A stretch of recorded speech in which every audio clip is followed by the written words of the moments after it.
LDF നേതാക്കൾ ഇന്ന് governor P സദാശിവവുമായി കൂടിക്കാഴ്ച നടത്തും. മുഖ്യമന്ത്രിയടക്കം മന്ത്രിസഭയിലെ ഒട്ടേറെ പേർ സോളാർ ബാർകോഴ ആരോപണ വിധേയരായിരിക്കെ നിയമസഭയിൽ സർക്കാരിന്റെ നയപ്രഖ്യാപന പ്രസംഗം നടത്തരുതെന്ന് ആവശ്യപ്പെടാനായാണ് കൂടിക്കാഴ്ച. പ്രതിപക്ഷ നേതാവ് VS അച്യുതാനന്ദന്റെ നേതൃത്വത്തിൽ രാവിലെ 11-ന് രാജ്ഭവനിൽ എത്തിയാണ് LDF നേതാക്കൾ ഗവർണറെ കാണുക. കെ ബാബു മന്ത്രിസ്ഥാനത്ത് തിരിച്ചെത്തിയതിൽ മാണി ഗ്രൂപ്പിൽ അതൃപ്തി ശക്തമാകുന്നു. ബാബു മന്ത്രിസഭയിൽ തിരിച്ചെത്തിയതിനെ പരസ്യമായി എതിർക്കാൻ മാണിയുടെ വിശ്വസ്തർക്കിടയിൽ ധാരണ. കോൺഗ്രസിലെ ആദർശധീരർ എവിടെ പോയെന്ന് സ്റ്റിയറിംഗ് കമ്മിറ്റി അംഗം KJ ദേവസ്യ പീപ്പിൾ TVയോട് ചോദിച്ചു. കെ ബാബു മന്ത്രിസഭയിലേക്ക് തിരിച്ചെത്തിയ നടപടിയെ തുറന്നെതിർക്കാനാണ് മാണിയുടെ വിശ്വസ്തർക്കിടയിലെ ധാരണ. അന്വേഷണം നടക്കുന്ന സാഹചര്യത്തിൽ ബാബു തിരിച്ചെത്തിയത് നീതീകരിക്കാനാകില്ല. അന്വേഷണം പൂർത്തീകരിച്ച് വിജിലൻസിന്റെ അനുകൂല റിപ്പോർട്ടുണ്ടായിട്ടും KM മാണി ധാർമ്മികതയുടെ പേരിലാണ് മാറി നിൽക്കുന്നതെന്നും മാണി ഗ്രൂപ്പ് നേതാക്കൾ പറയുന്നു.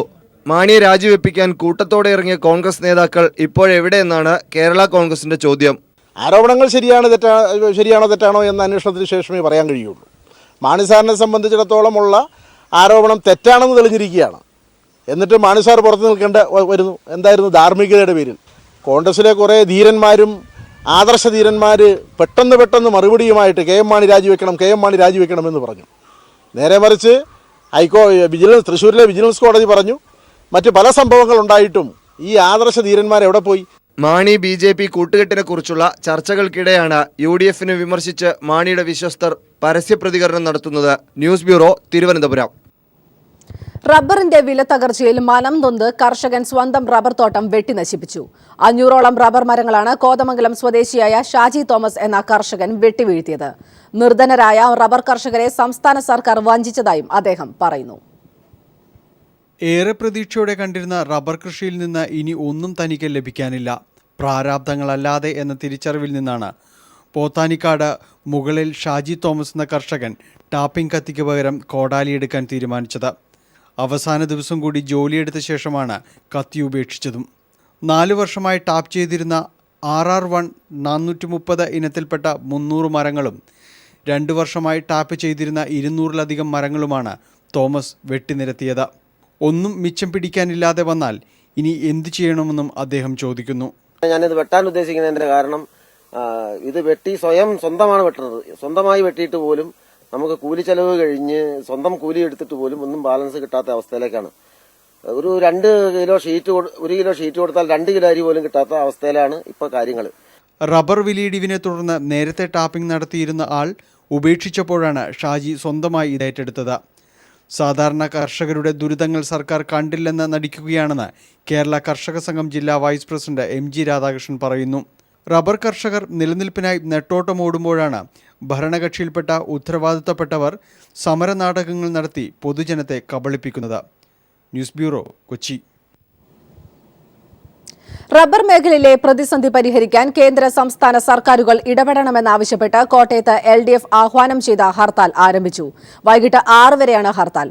ഹർത്താലിനോടനുബന്ധിച്ച് ജില്ലയുടെ വിവിധ കേന്ദ്രങ്ങളിൽ പ്രകടനങ്ങളും പൊതുയോഗങ്ങളും നടക്കും. ഇതിന്റെ കൂടുതൽ വിവരങ്ങളുമായി കോട്ടയത്ത് നിന്ന് TP പ്രശാന്ത് ചേരുന്നു. പ്രശാന്ത്, എന്തൊക്കെയാണ് വിവരങ്ങൾ?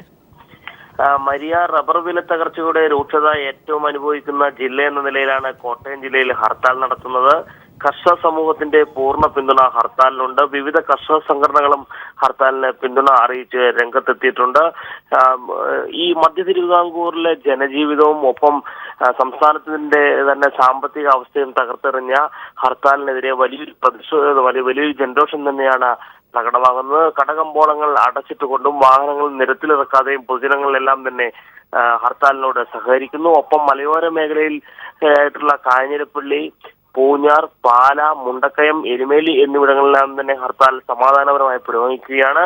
പാൽ, പത്രം, വിവാഹം, ആശുപത്രി തുടങ്ങിയ ഇതിലെല്ലാം ഹർത്താലിൽ നിന്ന് ഒഴിവാക്കിയിട്ടുണ്ട്. എന്തായാലും ഹർത്താൽ വളരെ സമാധാനപരമായി തന്നെ പുരോഗമിക്കുന്നു. ഹർത്താൽ ദിനമായ ഇന്ന് രാവിലെ എല്ലാ കേന്ദ്രങ്ങളിലും LDFന്റെ നേതൃത്വത്തിൽ പ്രകടനവും പൊതുയോഗങ്ങളും എല്ലാം തന്നെ നടക്കുമെന്നും നേതാക്കളും വ്യക്തമാക്കിയിട്ടുണ്ട്.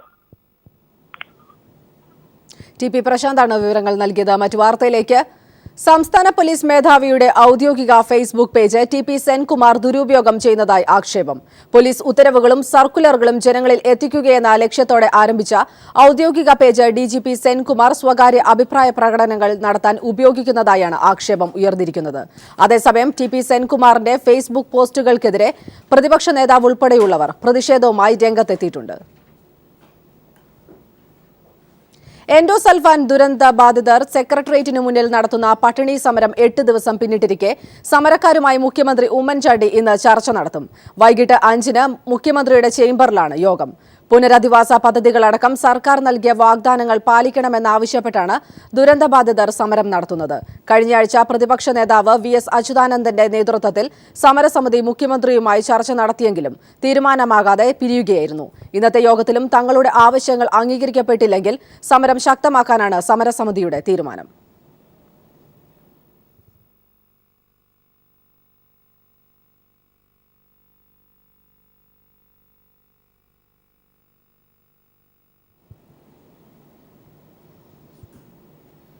നവകേരള മാർച്ച് മധ്യകേരളത്തിൽ. ജനങ്ങളാണ് രാജ്യത്തെ ചരിത്രം നിർമ്മിക്കുന്നത്. ഈ രാജ്യത്തെ കാര്യങ്ങൾ നടക്കണമെന്നുണ്ടെങ്കിൽ ജനങ്ങൾ സംഘടിക്കണം.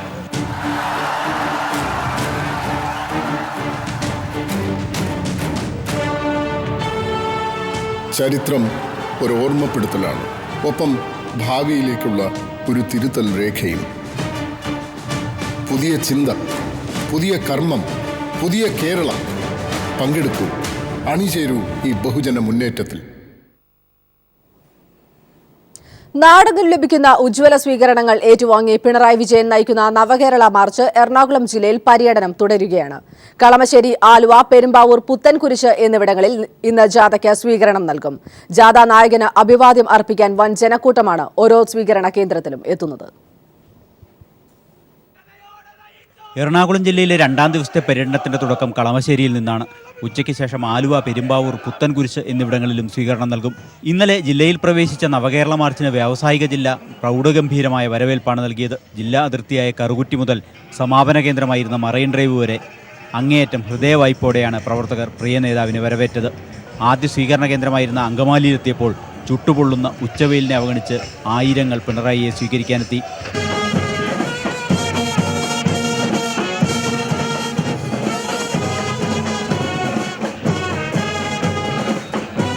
അടുത്ത സ്വീകരണ കേന്ദ്രമായ പറവൂരിൽ ജാഥയ്ക്ക് ലഭിച്ചത് ഉജ്ജ്വല വരവേൽപ്പായിരുന്നു. നെറ്റിപ്പട്ടം കെട്ടിയ ഗജവീരനും മുത്തുക്കുടകളുമൊക്കെയായി ഉത്സവാന്തരീക്ഷത്തിൽ ഒരു വരവേൽപ്പ്. ഉയരത്തിൽ പാറുന്ന ചെങ്കൊടികൾക്ക് കീഴെ 10,000 അണിനിരന്നു.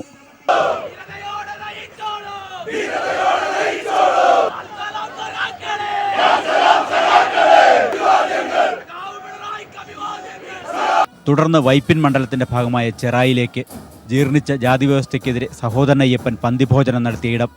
തീരദേശ മേഖല പിണറായിയെ ഹൃദയവായ്പോടെ സ്വീകരിച്ചു.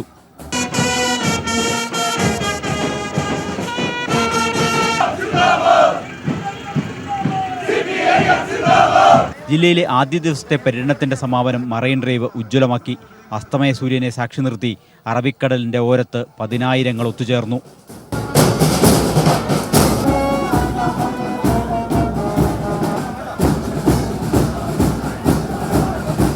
ഓരോ ദിവസവും പുറത്തുവരുന്ന വാർത്തകളും അതിനോട് കോൺഗ്രസ് അഖിലേന്ത്യാ നേതൃത്വം സ്വീകരിക്കുന്ന നിലപാടും വ്യക്തമാക്കുന്നത് കോൺഗ്രസിന്റെ ജീർണിച്ച മുഖമാണെന്ന് പിണറായി പറഞ്ഞു. നമ്മുടെ രാജ്യത്തെ കോൺഗ്രസ് പാർട്ടിയുടെ ഒരു ജീർണാവസ്ഥയാണ് നമ്മളിവിടെ കാണേണ്ടത്. എന്തൊരു അധപ്പതനമാണ് ആ പാർട്ടി. വലിയ പാരമ്പര്യം അവകാശപ്പെടാനുള്ള ഒരു പാർട്ടിയല്ലേ ഇങ്ങനെ അധപ്പതിച്ചു പോയത്. ഒരു നിമിഷം വൈകാതെ ഉമ്മൻചാണ്ടി രാജിവെച്ചൊഴിയുന്നതാണ് നല്ലത്. നവകേരള മാർച്ച് നാളെ എറണാകുളം ജില്ലയിൽ പര്യടനം പൂർത്തിയാക്കി ഇടുക്കി ജില്ലയിലേക്ക് പ്രവേശിക്കും. ക്യാമറമാൻമാരായ ബാബുരാജ് മൊറാഴയ്ക്കും അഭിലാഷ് നിലമ്പൂരിനുമൊപ്പം സാലി മുഹമ്മദ്. സിപിഐഎമ്മിന്റെ കാർഷിക സംരംഭങ്ങൾക്ക് ജനങ്ങൾ നൽകിയ പിന്തുണയ്ക്ക് നന്ദി പറഞ്ഞ പോളിറ്റ് ബ്യൂറോ അംഗം പിണറായി വിജയൻ. നവകേരള മാർച്ചിനോടനുബന്ധിച്ച് പറവൂർ പള്ളിയാക്കൽ സഹകരണ ബാങ്കിന്റെ ജൈവ കൃഷിത്തോട്ടം പിണറായിയും നടൻ മുകേഷും സന്ദർശിച്ചു. ജനങ്ങളുടെ പ്രശ്നങ്ങൾക്ക് പരിഹാരം കാണേണ്ട മന്ത്രിമാർ സ്വന്തം പ്രശ്നങ്ങൾ പരിഹരിക്കാൻ കഴിയാതെ വലയുകയാണെന്ന് മുകേഷ് അഭിപ്രായപ്പെട്ടു. നവകേരള മാർച്ചിന്റെ ഭാഗമായി പറവൂരിലെത്തിയ സിപിഐഎം പോളിറ്റ് ബ്യൂറോ അംഗം പിണറായി വിജയൻ ജൈവ കാർഷിക രംഗത്ത് സംസ്ഥാനത്തിന് മാതൃകയായ പള്ളിയാക്കൽ സർവീസ് സഹകരണ ബാങ്കിന്റെ കൃഷിത്തോട്ടം സന്ദർശിച്ചു. നടൻ മുകേഷും അദ്ദേഹത്തിനൊപ്പമുണ്ടായിരുന്നു. ജൈവകൃഷിയിൽ വിപ്ലവം സൃഷ്ടിച്ച കർഷകരെ അദ്ദേഹം അഭിനന്ദിച്ചു. ജൈവ പച്ചക്കറി കൃഷിയുടെ കാര്യം ഒരു പൊതു ക്യാമ്പയിനായിട്ട് എടുത്തപ്പോൾ അതിൻ്റെ ഭാഗമായി പല സഹകരണ സ്ഥാപനങ്ങളും വന്നിട്ടുണ്ട്. പക്ഷെ നിങ്ങൾ അതിൽ നിന്ന് വളരെ മുന്നോട്ട് പോയിട്ടുണ്ട്. അത് തീർച്ചയായും നിങ്ങൾക്ക് അഭിമാനിക്കാൻ കഴിയുന്ന ഒന്ന് തന്നെയാണ്. സഹകരണ രംഗത്ത് വളരെ ശ്രദ്ധിക്കേണ്ട ഒരു പ്രവർത്തനം തന്നെയാണ് നിങ്ങൾ കാഴ്ചവെച്ചിട്ടുള്ളത്. സംസ്ഥാനത്തെ ഭരണപ്രതിസന്ധിയിൽ നട്ടം തിരിയുന്ന ജനങ്ങൾ മാറ്റത്തിനുള്ള തയ്യാറെടുപ്പിലാണെന്നും അതിന്റെ സൂചനയാണ് നവകേരള മാർച്ചിന് ലഭിക്കുന്ന സ്വീകാര്യതയെന്നും മുകേഷ് അഭിപ്രായപ്പെട്ടു. കഴിഞ്ഞ 5 കൊല്ലമായിട്ട് നമുക്ക് എല്ലാവർക്കും അറിയാം, നല്ല സാഹചര്യമാണ് കേരളത്തിൽ. പരാതി പറയുന്ന ആള് ആരെടുത്ത് പരാതി പറയും? അവരതിനെക്കാട്ടി കുഴപ്പം. അപ്പൊ ഇതാണ് നമ്മളുടെ സമയം. നമ്മൾ മൂക്കത്ത് വിരൽ വെച്ചുകൊണ്ട് ദൈവം ഇയാളിൽ നിന്ന് നമ്മളിത് പ്രതീക്ഷിച്ചില്ല എന്ന് പറയുന്ന തരത്തിലുള്ള കഥാസന്ദർഭങ്ങളാണ് TV-യിലൂടെ വന്നുകൊണ്ടിരിക്കുന്നത്. അപ്പോൾ ഈ ഒരു സാഹചര്യത്തിൽ എങ്കിലും കേരള ജനത ഉണർന്നെഴുന്നേറ്റില്ല എങ്കിൽ ഇനി നമ്മുടെ കയ്യിൽ നിന്ന് വിട്ടുപോകും.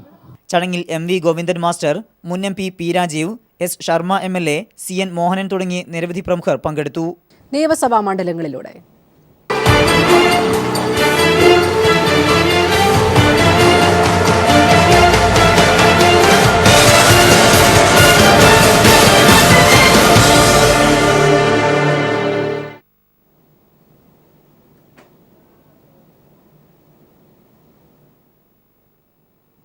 കാർഷിക പ്രശ്നങ്ങൾ സജീവ ചർച്ചയായി ചടയമംഗലം നിയമസഭാ മണ്ഡലം.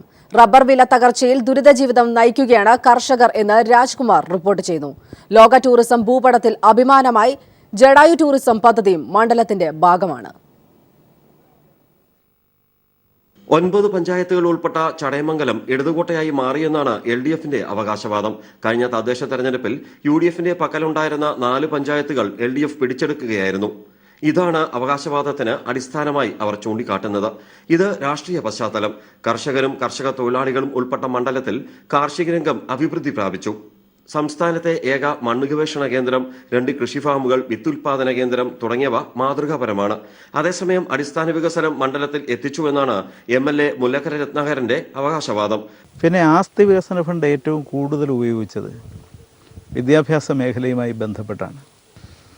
ഇപ്പം ഗവൺമെൻറ് സ്കൂളുകളിൽ കുട്ടികൾ കുറയുന്നു എന്ന പരാതി പരിഹരിക്കുന്നതിന് വേണ്ടി PTA-യുടെയും പഞ്ചായത്തിൻ്റെയും എല്ലാ സ്കൂളുകളുടെയും സംയുക്ത യോഗം ചേർന്ന് 16 ബസ്സുകൾ മേടിച്ചു കൊടുക്കാനുള്ള നടപടികൾ പൂർത്തിയായിട്ടുണ്ട്. എന്നാൽ മണ്ഡലത്തിന്റെ വികസനം ചെറുകരിഞ്ഞതിന് സമാനമാണെന്നും മരുന്നിന് പോലും വികസനം പറയാനില്ലെന്നും ഷാഹിദ കമാൽ കുറ്റപ്പെടുത്തി. ചടയമംഗലം നിയോജകമണ്ഡലത്തെ സംബന്ധിച്ചിടത്തോളം ജനങ്ങളുടെ അടിസ്ഥാന പ്രശ്നങ്ങൾക്ക് പോലും പരിഹാരം കാണാൻ കഴിയാത്ത ഒരു അവസ്ഥയാണ് ഇപ്പോൾ നിലവിലുള്ളത്. നമ്മുടെ ക്രമസമാധാന പരിപാലനത്തിനുള്ള വളവുവെച്ച പോലീസ് സ്റ്റേഷന്റെ ഉദ്ഘാടനം കഴിഞ്ഞിട്ട് മാസങ്ങളായിട്ട് പോലും അതിന്റെ പ്രവർത്തനങ്ങൾക്ക് തുടക്കം കുറിക്കുവാൻ സാധിച്ചിട്ടില്ല. ചടയമംഗലം താലൂക്ക് രൂപീകരണവും ആസ്ഥാനവും സംബന്ധിച്ച തർക്കം ഇന്ത്യ പാക് പോരിന് സമാനമാണ്. ചടയമംഗലം താലൂക്കാക്കി ഉയർത്തണമെന്നുള്ളതിൽ ഇരു മുന്നണികൾക്കോ അല്ലെങ്കിൽ നാട്ടുകാർക്കോ അതിലൊന്നും തർക്കമില്ല, സന്തോഷമേ ഉള്ളൂ. എല്ലാവരും സ്വാഗതം ചെയ്യുകയും ചെയ്യുന്നു. അതേസമയം ഇതിന്റെ ആസ്ഥാനം എവിടെ വേണം എന്നുള്ളതാണ് തർക്കം. അത് കടക്കൽ വേണോ ചടയമംഗലത്ത് വേണോ എന്നുള്ളതാണ്. തിരുവനന്തപുരം വക്കത്ത് യുവാവിനെ അടിച്ചുകൊലപ്പെടുത്തിയ സംഭവത്തിൽ മുഴുവൻ പ്രതികളും പോലീസ് പിടിയിൽ. സതീഷ്, സന്തോഷ്, വിനായക്, കിരൺ എന്നിവരാണ് അറസ്റ്റിലായത്. ഞായറാഴ്ചയായിരുന്നു നാടിന് നടുക്കിയ സംഭവം അരങ്ങേറിയത്. വക്കം മണക്കാട് വീട്ടിൽ ഷബീറാണ് നടുറോഡിൽ 4 പേരുടെ ക്രൂരമർദ്ദനത്തിന് ഇരയായത്. തിങ്കളാഴ്ച ഉച്ചയോടെ ഷബീർ തിരുവനന്തപുരം മെഡിക്കൽ കോളേജ് ആശുപത്രിയിൽ മരിച്ചു. മൃതദേഹം പോസ്റ്റ്മോർട്ടത്തിന് ശേഷം വക്കം കിഴക്കേ ജമാഅത്ത് ഖബറിസ്ഥാനിൽ കബറടക്കി. അക്രമദൃശ്യങ്ങൾ നാട്ടുകാരിലൊരാൾ മൊബൈലിൽ ചിത്രീകരിച്ച് സോഷ്യൽ മീഡിയയിൽ പ്രചരിപ്പിച്ചതോടെയാണ് സംഭവം പുറംലോകമറിഞ്ഞത്. വക്കം കടക്കാവൂർ സ്വദേശികളായ സന്തോഷ്, സതീഷ് എന്നിവരുടെ നേതൃത്വത്തിലായിരുന്നു ആക്രമണം. വക്കത്തേക്ക് ബൈക്കിൽ വരികയായിരുന്ന ഷബീറിനെയും സുഹൃത്ത് ഉണ്ണികൃഷ്ണനെയും തള്ളിവീഴ്ത്തിയ ശേഷമായിരുന്നു ആക്രമണം. തലക്കടിയേറ്റ ഷബീർ റോഡിൽ വീണു. പിന്നീട് കാലിൽ പിടിച്ചുവെച്ച് അതിക്രൂരമായി മർദ്ദിക്കുകയായിരുന്നു. മുൻ വൈരാഗ്യമാണ് ഷബീറിന്റെ കൊലപാതകത്തിലേക്ക് നയിച്ചത്. പരിക്കേറ്റ ഉണ്ണികൃഷ്ണൻ ആശുപത്രി വിട്ടു. News bureau, Thiruvananthapuram. Justice Alexander തോമസിനെ അവഹേളിച്ചതിന്റെ പേരിൽ മന്ത്രി KC ജോസഫിനെതിരെ കേസെടുക്കാൻ ഹൈക്കോടതി ഉത്തരവിട്ടു. ക്രിമിനൽ കോടതി അലക്ഷ്യ കേസാണ് KC ജോസഫിനെതിരെ ചുമത്തിയത്. ഈ മാസം 16-ന് KC ജോസഫിനോട് നേരിട്ട് ഹാജരാകാനും കോടതി ആവശ്യപ്പെട്ടു. വി. ശിവൻകുട്ടി MLA നൽകിയ പരാതിയിലാണ് നടപടി. മന്ത്രി കെ.സി. ജോസഫിന്റെ ചായത്തൊട്ടിയിൽ വീണ കുറുക്കൻ എന്ന പരാമർശമാണ് ക്രിമിനൽ കോടതിയെ ലക്ഷ്യമെന്ന് ഡിവിഷൻ ബെഞ്ച് കണ്ടെത്തിയത്. മുൻമന്ത്രി കെ.എം. മാണിക്കെതിരായ ബാർക്കോഴ കേസിന്റെ പരിഗണനാ വേളയിൽ വിജിലൻസിന് സ്വയംഭരണാവകാശം നൽകുന്ന കാര്യം പരിഗണിക്കണം എന്നും ഇതിനായി അമിക്കസ് ക്യൂറിയെ നിയമിക്കണമെന്നും ജസ്റ്റിസ് അലക്സാണ്ടർ തോമസ് ഉത്തരവിട്ടിരുന്നു. അഡ്വക്കേറ്റ് ജനറലിന്റെ കീഴിൽ പ്രവർത്തിക്കുന്ന സർക്കാർ അഭിഭാഷകരിൽ പലരും അബ്കാരികളുടെ നോമിനികളാണ് എന്നും ജസ്റ്റിസ് അലക്സാണ്ടർ തോമസ് കടുത്ത ഭാഷയിൽ പരാമർശം ഉന്നയിച്ചിരുന്നു. ഈ പരാമർശങ്ങളെ തുടർന്നാണ് മന്ത്രി കെ.സി. ജോസഫ് ജസ്റ്റിസിനെതിരെ ഫേസ്ബുക്കിൽ ചായത്തൊട്ടിയിൽ വീണ കുറുക്കൻ എന്ന ആക്ഷേപകരമായ പോസ്റ്റിട്ടത്. ന്യായാധിപനെതിരെ മന്ത്രി നടത്തിയ പരാമർശം കോടതിയലക്ഷ്യമാണെന്ന് ചൂണ്ടിക്കാട്ടി ശിവൻകുട്ടി എം.എൽ.എ. ഹൈക്കോടതി രജിസ്ട്രാർക്ക് കത്ത് നൽകുകയായിരുന്നു. പിന്നീട് ഹൈക്കോടതിയിൽ അഡ്വക്കേറ്റ് C.P. ഉദയഭാനു മുഖേന പ്രത്യേക ഹർജിയും നൽകി. അഡ്വക്കേറ്റ് ജനറലിന്റെ മുൻകൂർ അനുമതിയില്ലെന്ന കാരണം ചൂണ്ടിക്കാട്ടി രജിസ്ട്രി തടസ്സവാദം ഉന്നയിച്ചിരുന്നുവെങ്കിലും ഹർജി തിങ്കളാഴ്ച ഡിവിഷൻ ബെഞ്ച് പരിഗണിക്കുകയായിരുന്നു. തുടർന്ന് ചൊവ്വാഴ്ച ഡിവിഷൻ ബെഞ്ച് പ്രത്യേക സിറ്റിംഗ് നടത്തിയാണ് ശിവൻകുട്ടിയുടെ ഹർജി പരിഗണിച്ചത്. കേസ് ഫയൽ സ്വീകരിക്കാൻ ഡിവിഷൻ ബെഞ്ച് നിർദ്ദേശിച്ചു. രജിസ്ട്രിയുടെ തടസ്സവാദങ്ങൾ തള്ളിയ ഡിവിഷൻ ബെഞ്ച് കോടതിയലക്ഷ്യ നടപടി സ്വീകരിക്കാൻ അഡ്വക്കേറ്റ് ജനറലിന്റെ അനുമതിക്കായി കാത്തുനിൽക്കുന്നില്ലെന്നും വ്യക്തമാക്കി. News bureau, Kochi. നഗരവൽക്കരണത്തിൽ ഹരിതാഭകൾ ഇല്ലാതാകുന്ന കൊച്ചി നഗരത്തിൽ കോടാലിക്കൈ വീഴേണ്ട മുത്തശ്ശിമാവിന് പുനർജന്മം. ഫ്ളാറ്റ് നിർമ്മാണത്തിനായി മുറിച്ചു മാറ്റേണ്ടിയിരുന്ന മാവാണ് ഫ്ളാറ്റ് ഉടമകൾ തന്നെ മുൻകൈയെടുത്ത് ക്രെയിനുകളുടെ സഹായത്തോടെ മറ്റൊരിടത്തേക്ക് വേരോടെ പറിച്ചു നട്ടത്. നഗരം വളരുമ്പോൾ മരങ്ങൾ വീഴേണ്ടത് ഒരു സ്വാഭാവിക നീതി മാത്രമായി കാണുന്ന നഗരത്തിൽ അപൂർവ കാഴ്ചയായിരുന്നു ഇത്. 1 നൂറ്റാണ്ടിനടുത്ത് പ്രായമുള്ള ചന്ദ്രക്കാരൻ മാവാണ് 75 മീറ്റർ ദൂരത്തേക്ക് മാറ്റി നട്ടത്. ഫ്ളാറ്റ് നിർമ്മാതാക്കളായ അസറ്റ് ഹോംസാണ് ഇതിന് മുൻകൈയെടുത്തത്. പടർന്നു പന്തലിച്ചു നിന്ന മാവ് മുറിച്ചു നീക്കുന്നത് വലിയ വെല്ലുവിളിയാണ് ഉയർത്തിയിരുന്നത്. ചെറിയ കൊമ്പുകൾ മാത്രം മുറിച്ചു നീക്കി ബാംഗ്ലൂർ ആസ്ഥാനമായി പ്രവർത്തിക്കുന്ന ട്രാൻസേഷ്യ ബയോമെഡിക്കൽസിന്റെ സഹായത്തോടെ പിഴുതു നടുകയായിരുന്നു ഒടുവിൽ. കമ്പനി വികസിപ്പിച്ചെടുത്ത സഞ്ജീവനി എന്ന മരുന്ന് വേരുകളിൽ കുത്തിവെച്ച ശേഷം കൂറ്റൻ ക്രെയിനുകളുടെയും ഖലാസിമാരുടെയും സഹായത്തോടെ മുത്തശ്ശിമാവിനെ മറ്റൊരിടത്തേക്ക് മാറ്റി. പരിസ്ഥിതി സംരക്ഷണത്തിനായി നടത്തുന്ന ശ്രമങ്ങളുടെ ഭാഗമാണ് തങ്ങളുടെ ഈ ഉദ്യമമെന്ന് asset homes MD V Sunilkumar പറഞ്ഞു. ഇനിയും അനേകം വർഷങ്ങളോളം മാമ്പഴങ്ങളുമായി നമ്മുടെ ഓർമ്മയിൽ ഈ മാവ് മുത്തശ്ശി ജീവിക്കുമ്പോൾ അസറ്റ് ഹോംസ് ഇന്ന് കാട്ടിക്കൊടുത്ത ഈ പാതയിലൂടെ സഞ്ചരിക്കാൻ ഒരുപാട് ബിൽഡർമാരും ഒരുപാട് വൃക്ഷസ്നേഹികളും ഒരുപാട് വ്യക്തികളും അവർക്കത് പ്രചോദകമാകും എന്ന് ഞാൻ വിശ്വസിക്കുകയാണ്. നഗരത്തിന്റെ പാതയോരങ്ങൾക്ക് തണലായി മാവിൻ ചിലകൾ പൂത്തു തളിർക്കുന്നതിനായാണ് ഇനിയുള്ള കാത്തിരിപ്പ്. News bureau, Kochi.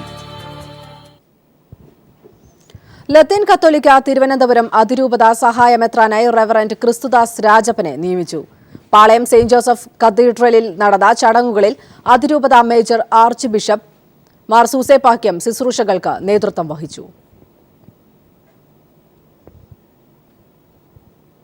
കഴിഞ്ഞ ഡിസംബറിൽ അവസാനിച്ച ത്രൈമാസത്തിൽ സ്റ്റേറ്റ് ബാങ്ക് ഓഫ് ട്രാവൻകൂർ 91.47 കോടി രൂപ അറ്റാദായം നേടി.